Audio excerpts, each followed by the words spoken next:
안녕하세요. 국어교육과 18학번 이은지입니다. 저는 대면 수업을 상정하고 수업을 구성하였으며 모든 게임 토너먼트 수업 모형을 이용한 3차 시 수업을 원활히 진행하기 위해 2차 시 수업과 2시간 연속으로 수업을 진행한다는 가정하에 수업을 구성하였습니다. 게임 수업을 영상에 담기에는 학생들이 주가 되는 활동이기 때문에 직접 교수법을 사용한 수업을 영상에 담게 되었습니다. 그럼 수업 시작하겠습니다. 자, 여러분, 좋은 아침이에요. 자리에 앉고 인사하고 수업 시작합시다. 차렷, 인사, 안녕하세요. 수업을 시작하기 전에 여러분께 공지사항이 하나 있어요. 다음 수업이 원래는 영어 시간이죠? 그런데 오늘은 국어 수업이 2시간으로 진행될 거예요. 왜 그렇게 시간표를 바꿨냐면 두 번째 시간에는 게임 수업을 할 것이기 때문입니다. 어떤 게임을 할 건지는 우선 지난 시간에 무엇을 배웠는지 복습해보고 알려드릴게요. 우리 지난 시간에는 무엇을 배웠죠? 네, 여러분이 말한 것이 다 맞습니다. 단어를 단일어와 복합어로 나누고 복합어를 합성어와 파생어로 나누어서 배웠습니다. 단어의 짜임과 관련된 내용이죠? 그리고 또 무엇을 배웠나요? 그렇습니다. 새 말이 어떻게 만들어지는지를 배웠어요. 외국말을 순화하여 새 말을 만들기도 하고 새로 생긴 말이 사회적으로 인정을 받아 사전에 등재되기도 하고 또 복합어가 만들어지는 원리와 같은 원리로 생겨난 말들도 많습니다. 예를 들면 캥거루족, 네티켓 등의 단어가 있었어요. 잘 기억하고 있네요. 그럼 오늘 수업 내용에 대해서 다시 얘기를 해봐야 되겠죠?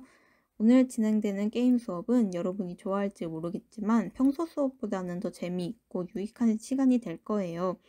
품사의 특성을 좀 더 잘 이해하고 실제 언어 생활에 적용할 수 있기를 바라는 마음으로 준비한 수업입니다. 그렇지 않은 친구들도 있겠지만 문법 내용보다 게임 전략이 더 잘 이해되는 경험을 해본 적이 있지 않나요? 저는 그것이 수업 내용보다는 게임이 더 재미있고 이해한 것이 실제로 활용되기 때문이라고 생각을 했어요. 그러한 생각에서 출발한 게임이 제가 오늘 준비한 게임입니다. 문법 내용으로 게임을 하려니 흥미가 떨어질 수 있겠지만 소정의 상품이 준비되어 있어요. 열심히 참여하면 좋을 겁니다. 첫 번째 시간에 배울 내용이 직접적으로 등장하기 때문에 수업 열심히 들읍시다. 그럼 수업 시작할게요. 오늘 배울 내용은 품사의 특성입니다. 중학교 때 한번 배웠을 내용인데 다들 기억하고 있나요? 품사란 단어의 성질이 공통된 것끼리 모아 갈래지어 놓은 것을 말해요. 영어는 8품사인데 한국어는 몇 품사죠? 네, 맞습니다. 명사, 대명사, 수사, 관형사, 부사, 감탄사, 동사, 형용사, 마지막으로 조사까지 총 9품사입니다. 그렇다면 품사를 분류하는 기준에는 무엇이 있을까요? 기억이 잘 나지 않는다면 오늘 수업을 통해 확실히 이해하고 가도록 합시다. 품사의 분류 기준은 형태, 기능, 의미예요. 형태란 단어의 형태 변화를, 기능은 한 단어가 문장 안에서 다른 단어와 맺는 문법적 관계를, 의미는 품사 분류 전체가 가지는 공통 의미를 말해요. 그렇다면 형태에 따라 단어를 나눈다면 어떻게 나눌 수 있을까요? 네, 가변어와 불변어로 나눌 수 있습니다. 그렇다면 가변어와 불변어는 또 어떻게 나눌 수 있을까요? 기능에 따라 체언, 수식언, 독립언, 관계언, 용언으로 나눌 수 있습니다. 가변어에는 용언이 포함되고 불변어에는 나머지 단어들이 포함이 돼요. 이를 다시 의미에 따라 세분화하면 그때 우리가 아는 구품사가 되는 것입니다. 각 내용을 자세히 한번 살펴봅시다. 우선 불변어부터 보도록 할게요. 불변어를 기능에 따라 나누면 체언, 수식언, 독립언, 관계언으로 나눈다고 했죠. 체언은 의미에 따라 세 가지로 분류되는데 네, 방금 예슬이가 말했듯이 명사, 대명사, 수사로 분류됩니다. 수식어는 의미에 따라 두 가지로 분류가 되는데요. 네, 가영이가 말했듯이 관형사와 부사로 나눌 수 있습니다. 독립언에는 감탄사, 관계언에는 조사가 있어요. 현진이가 한번 다시 정리해 볼게요. 네, 아주 잘 정리해 주었어요. 불변어는 체언, 수식언, 독립언, 관계언으로 나뉘며 체언은 명사, 대명사, 수사로, 수식어는 관형사와 부사로, 독립언에는 감탄사, 관계언에는 조사가 있다. 한 문장으로 잘 정리를 해주었죠? 다음은 가변어를 살펴보도록 하겠습니다. 가변어를 기능에 따라 분류한다면 용언이 됩니다. 용언은 다시 두 품사로 나뉘는데요. 포인트는 활용입니다. 활용을 할 수 있는 품사에는 무엇이 있을까요? 맞아요. 동사와 형용사입니다. 다시 정리하면 가변어는 기능에 따라 용언으로 분류되고 용언은 다시 의미에 따라 동사와 형용사로 분류되는 것입니다. 그렇게 되면 우리가 아는 구품사가 나오게 되는 거예요. 지금까지의 내용을 정리하면 이런 그림이 만들어집니다. 그런데 교과서의 그림에는 서술격 조사가 포함되어 있어요. 조사는 기본적으로 불변어에 속하는 것이 맞지만 서술격 조사인 이단은 활용이 가능하기 때문에 가변어에 속한다고 할 수 있어요. 표로 정리하니 머릿속에 더 잘 들어오는 것 같죠? 전체적으로 품사의 분류에 대하여 살펴보았으니 이제는 각 품사에 대해 자세히 배워볼 것입니다. 먼저 체언부터 보도록 할게요. 체언은 문장에서 어떠한 기능을 할 수 있나요? 네, 맞습니다. 주어, 목적어, 보어 자리에 올 수 있죠. 그런데 체언이 서술어의 자리에 오는 경우도 존재합니다. 예를 들면 나는 학생이다와 같은 문장이 있어요. 체언은 다시 명사와 대명사, 수사로 나눌 수 있다고 하였죠. 명사는 사람이나 사물 등의 이름을 나타내는 단어로 책, 태양, 윤동주 등이 있습니다. 다음으로 대명사는 대상의 이름을 대신하여 나타내는 단어로 이것, 너, 누구 등이 있어요. 마지막으로 수사는 사물의 수량이나 순서를 가리키는 단어로 셋째, 하나, 대여섯 등의 예시가 있습니다. 다음으로는 관계어인 조사에 대하여 알아볼게요. 조사는 자립성이 있는 말에부터 그 말과 다른 말의 문법적 관계를 나타내거나 의미를 더해주는 단어를 말해요. 두 문장에서 사용된 도와 깨서가 조사의 예시입니다. 조사는 격조사, 보조사, 접속조사로 다시 나눌 수 있는데요. 격조사는 앞말이 문장 안에서 일정한 자격을 가지도록 문법적인 관계를 표시하는 조사예요. 격조사는 다시 주격조사, 복격조사, 목적격조사, 관형격조사, 부사격조사, 서술격조사, 혹격조사로 나눌 수 있습니다.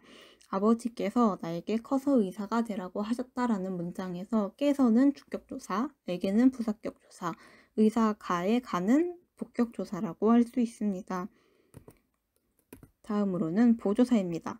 보조사는 앞말에 특별한 뜻을 더해주는 조사로 두 문장에 사용된 조차, 도, 만큼, 만 등이 있습니다. 만큼은 품사통용에 대하여 배울 때 다시 한번 다루게 될 내용인데요. 우선 이 문장에서는 조사로 사용되었다는 것을 기억해 줍시다. 접속조사는 두 단어를 같은 자격으로 이어주는 역할을 합니다. 다음 문장에 사용된 와와 과 등이 대표적인 예시라고 할 수 있어요. 다음으로는 수식어에 대해서 보도록 합시다. 교과서에서는 용언부터 용언의 활용까지를 이어서 다루고 있지만 같은 불변으로 묶을 수 있는 수식어과 독립어를 먼저 보는 게 더 낫다고 생각을 해서 순서를 살짝 재구성했어요. 수식어는 관형사와 부사로 나뉘는데요. 관형사는 체언 앞에 놓여서 체언을 꾸며주는 단어입니다.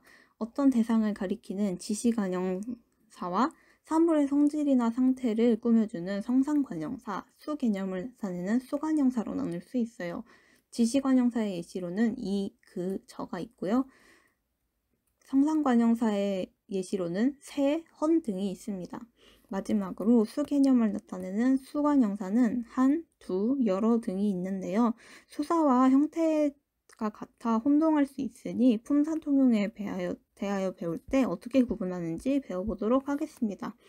부사는 용언이나 문장을 수식하는 단어로 특정 성분을 수식하는 성분부사와 문장 전체를 수식하는 문장부사로 나눌 수 있어요. 성분부사는 다시 모양, 상태, 성질을 한정할 꾸미는 성상부사와 특정 대상을 가리키는 지시부사, 부정의 뜻을 지닌 부정부사로 나눌 수 있습니다.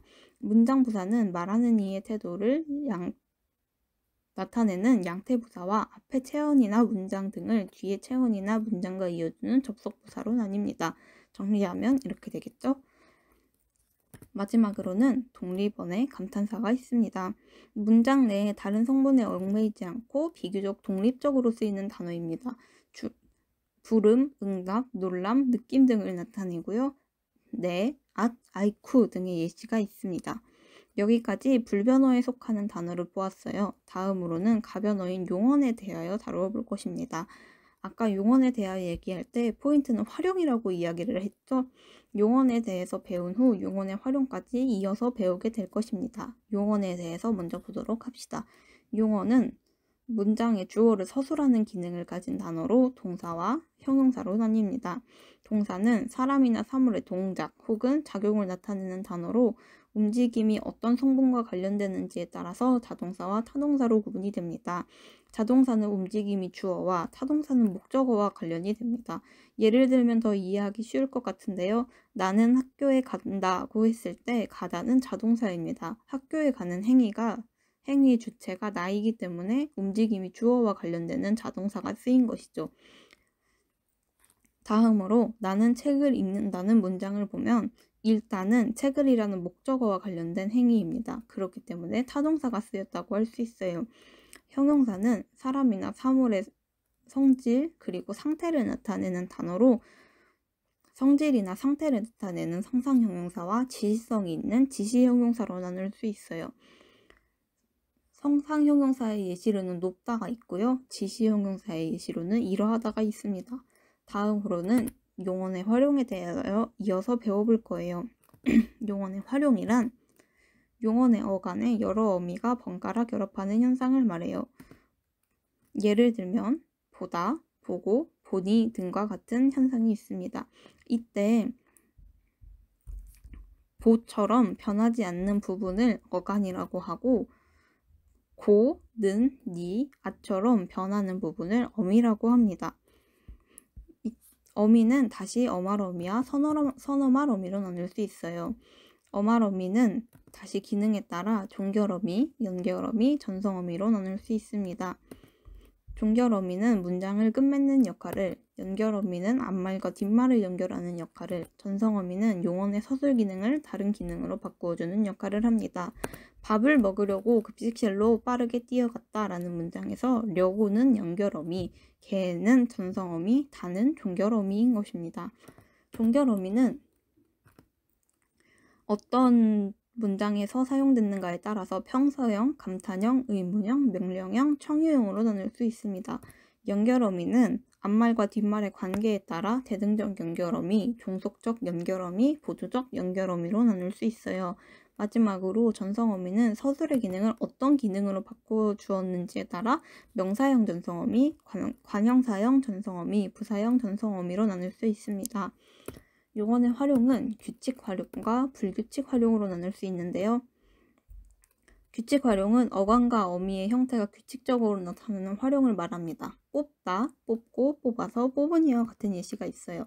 불규칙 활용은 활용할 때 어간이나 어미의 기본 형태가 유지되지 않고 이를 일정한 규칙으로 설명할 수 없는 활용을 말해요. 불규칙 활용은 어간이 변하는 경우와 어미가 변하는 경우, 모두 변하는 경우로 나눌 수 있습니다. 어간이 변하는 경우는 다음과 같은 유형으로 나눌 수 있는데요. 시옷 불규칙 활용, 디귿 불규칙 활용, 비읍 불규칙 활용, 르 불규칙 활용, 우 불규칙 활용이 있습니다. 시옷 불규칙 활용은 짓다, 지어처럼 시옷이 모음 어미 앞에서 탈락하는 현상을 말해요. 디귿 불규칙 활용은 묻다, 물어처럼 디귿이 모음 어미 앞에서 리을로 변하는 현상을 말합니다. 비읍 불규칙 활용은 돕다, 도와처럼 모음 어미 앞, 비읍이 모음 어미 앞에서 오나 우로 변하는 현상을 말해요. 르 불규칙 활용은 모음 어미 앞에서 리을로 변하는 현상을 말하는데요. 흐르다, 흘러와 같은 예시가 있습니다. 마지막으로 우 불규칙 활용은 우가 모음 어미 앞에서 탈락하는 현상인데요. 후다가 퍼가 되는 예시가 있습니다. 다음으로는 어미가 변하는 경우를 볼게요. 이는 여 불규칙 활용과 러 불규칙 활용으로 나뉩니다. 어간이 하로 끝나는 용언 뒤에서 모음어미 아가 여로 바뀌는 현상을 여불규칙 활용이라고 하고요. 그 예시로는 하여가 있습니다. 다음으로 어간이 르로 끝나는 용언 뒤에서 모음어미 어가 러로 바뀌는 현상을 말해요. 이르다와 어가 만나면 이르러가 되는 것을 말합니다. 다음으로 모두 변하는 경우를 보도록 할게요. 모두 변하는 경우에는 히읗 불규칙 활용이 있는데요. 히읗으로 끝나는 어간에 어가 오면 어간의 일부인 히읗이 탈락하고 어미도 변하는 현상을 말합니다. 빨갛다의 빨갛과 아가 만나게 되면 빨개가 되는 것이 그 예라고 할 수 있어요. 여기까지 용언과 용언의 활용에 대하여 배워봤는데요. 이렇게 해서 우리는 불변어와 가변어 그리고 구품사의 품사별 특성을 배워보았어요. 지금까지 배운 내용을 활동지로 확인해 보도록 하겠습니다.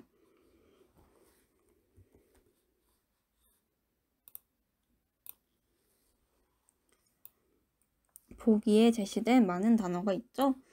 그래서 선생님이 오늘 수업을 할 때 활용할 것이기 때문에 인터넷 검색을 할 수 있는 것을 준비해 달라고 부탁을 했는데 준비가 되었을지 모르겠어요. 만약 자기가 준비를 하지 못했다면 친구와 함께 활동지를 채워도 괜찮습니다.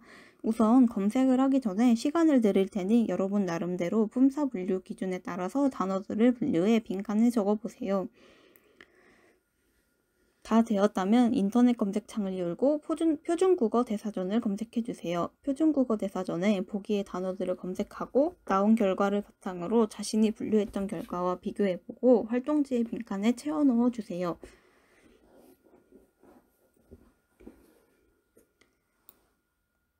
정리한 결과가 나왔을 겁니다. 정리를 하면 이렇게 나오게 되는데요.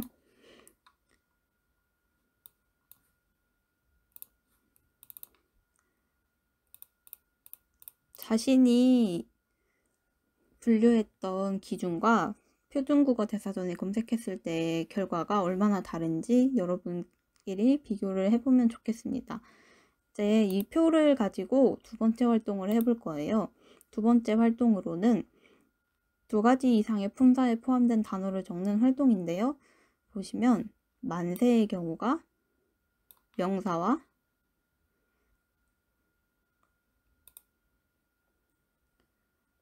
독립어에 포함이 됩니다.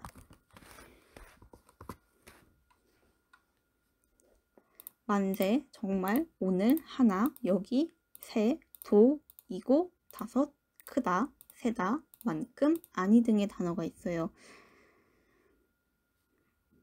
하나의 단어가 교과서에서는 하나의 단어가 명사와 부사, 의존명사와 조사, 형용사와 동사, 수사와 관형사, 명사와 감탄사, 부사와 감탄사, 명사, 부사, 감탄사로 함께 통용되는 예시를 들어주었는데요.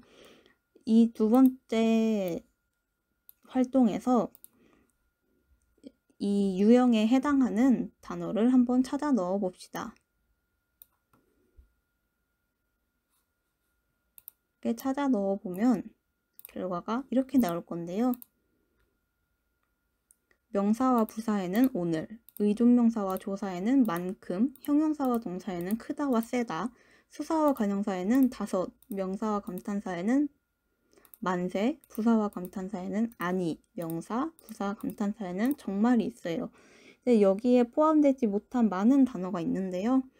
이러한 결과를 보면 품사의 통용이 교과서에 제시된 7가지 유형 외에도 많은 경우가 있음을 알 수 있을 거예요. 그렇다면 다시 PPT로 넘어가 보도록 하겠습니다. 이제 품사의 통용에 대하여 배울 건데요.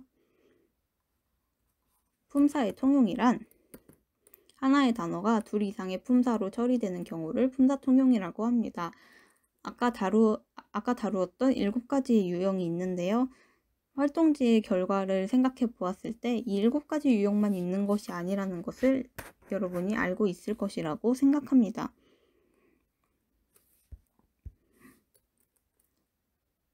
품사 통용이 되고 있는 단어들은 형태가 동일하기 때문에 단어 자체만 놓고 보았을 때는 구분하기 어려울 거예요. 이 단어가 어떤 맥락에 사용되었는지에 따라서 품사가 달라지게 됩니다. 품사에 따라 문장에서의 쓰임이 달라지기 때문에 올바른 언어 생활을 하기 위해서는 품사에 대해 잘 이해하고 있어야 하게 됩니다. 잘 이해하고 있어야 합니다. 마지막으로 4번 활동을 통해 실제 사용된 단어가 어떤 품사로 사용되었는지 분류해보고 첫 번째 수업을 마칠 거예요. 우선 다시 4번 활동지로 돌아가기 전에 예문을 한번 보도록 할게요. 명사와 부사가 통용된 예문을 볼게요. 오늘 하루는 날씨가 좋았다. 내가 종이에 베인 것은 오늘이다 라고 했을 때 이 오늘은 하루를 꾸며주기 때문에 부사라고 할 수 있습니다. 그런데 내가 종이에 베인 것은 오늘이다. 이다가부터 서술어의 역할을 하고 있기 때문에 명사라고 할 수 있어요. 다음으로 만큼입니다. 방아는 숨소리가 들릴 만큼 조용했다. 귤은 사과만큼 크지 않다. 순소리가 들릴 만큼 조용했다. 사과만큼 크지 않다입니다.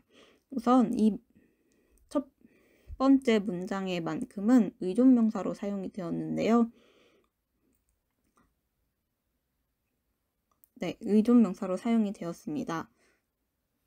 그리고 두 번째 문장의 만큼은 귤과 사과의 크기를 비교하는 조사로 사용이 되었어요. 다음으로 달빛이 밝다와 아침이 밝는 대로 이곳을 떠나겠다입니다. 달빛이 밝다의 밝다는 형용사로 사용이 되었고요. 아침이 밝는 대로 이곳을 떠나겠다의 밝다는 동사로 사용되었습니다. 해가 뜨는 것을, 그러니까 밤이 지나고 해가 뜨는 것을 날이 밝는다고 하는데요. 그런 의미에서 동사로 사용되었다고 볼 수 있습니다. 수사와 관형사에는 둘에 셋을 더하면 다섯이다. 우리 가족은 5명이다 할 때 다섯이다는 서술어의 역할을 하고 있기 때문에 수사라고 볼 수 있어요. 그 다음으로 우리 가족은 5명이다 할 때 다섯은 명이라는 의존명사를 꾸며주고 있기 때문에 관형사라고 할 수 있겠습니다. 다음으로 내 동생의 태명은 만세이다 와 대한독립 만세가 있습니다. 내 동생의 태명은 만세이다. 만세이다. 역시 서술어로 사용이 되었죠. 그렇기 때문에 만세는 명사라고 할 수 있겠습니다. 다음으로 대한독립 만세라는 문장에서 만세는 대한독립이라는 단어와 관계없이 비교적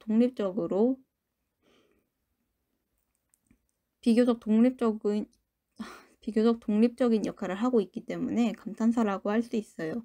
다음으로 아니의 예시입니다. 이 은혜는 10년 아니 100년이 지나도 잊지 못할 것입니다의 아니와 아니 진짜로의 아니는 각각 부사와 감탄사로 사용이 되었어요. 10년 아니 100년으로 단어 2개를 연결하고 있기 때문에 접속부사라고 할 수 있겠습니다. 다음에 아니 진짜로는 진짜로와 관계없이 독립적으로 사용하였기 때문에 감탄사라고 볼 수 있고요. 명사, 부사, 감탄사로 사용된 예시는 정말입니다. 마찬가지로 서술어의 자리에 있기 때문에 명사라고 볼 수 있고요. 좋아한다를 꾸며주는 정말이 사용되었기 때문에 부사라고 볼 수 있겠고요. 큰일 났네 정말은 역시 정말을 감탄사로 볼 수 있겠습니다. 그렇다면 다시 활동지로 돌아가 볼게요. 마지막 4번 문장을 보고 각각 단어가 어떤 품사로 활용되었는지 한번 얘기를 해볼게요.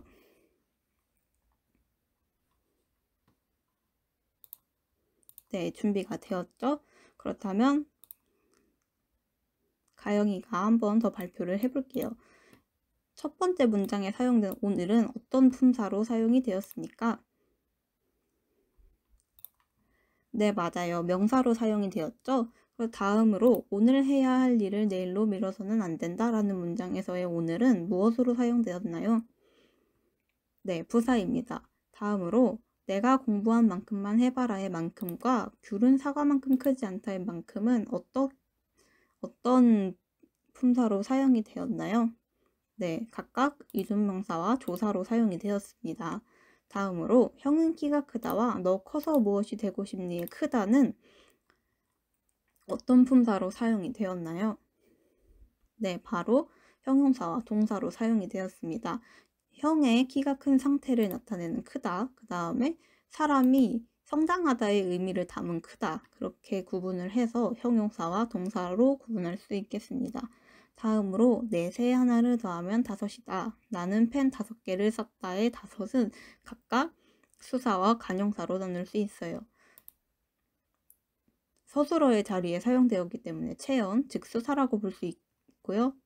의존명사 개를 꾸며주기 때문에 관형사라고 볼 수 있습니다. 꼬마야 꼬마야 만세를 불러라. 대한독립 만세라고 했을 때 이 만세와 이 만세는 각각 명사와 감탄사로 사용되었다고 할 수 있겠죠. 목적어의 자리에 왔기 때문에 체언이고요. 체언이기 때문에 명사라고 할 수 있겠습니다. 다음으로 대한독립만세는 역시 감탄사라고 할 수 있습니다.